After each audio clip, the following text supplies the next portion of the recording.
akibat banjir bandang. Sedikitnya ada 5 jembatan dan 18 unit rumah warga rusak. Puluhan desa pun kini terisolir karena jembatan tak bisa digunakan.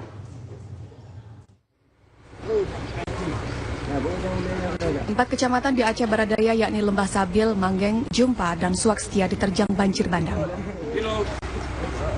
Selain merusak 5 jembatan penghubung antar kecamatan, sedikitnya 18 rumah warga rusak parah. Akibat banjir bandang, puluhan desa kini terisolir. Belasan kepala keluarga terpaksa mengungsi ke rumah tetangga yang aman dari banjir. Petugas BPBD dan TNI Polri berupaya memindahkan pohon-pohon tumbang yang menghambat akses jalan.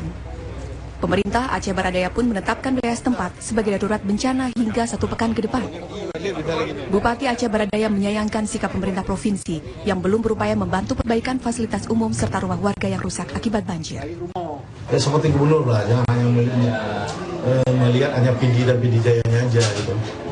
Aceh itu ada 23 kabupaten kota yang memang seharusnya menjadi diayomi.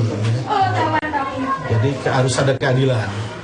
Pemerintah kabupaten setempat berjanji akan segera membantu memperbaiki rumah serta jembatan agar aktivitas ekonomi warga tak terganggu. Dari Kabupaten Aceh Barat Daya, Haidir Azhar, Aan, TV One mengabarkan.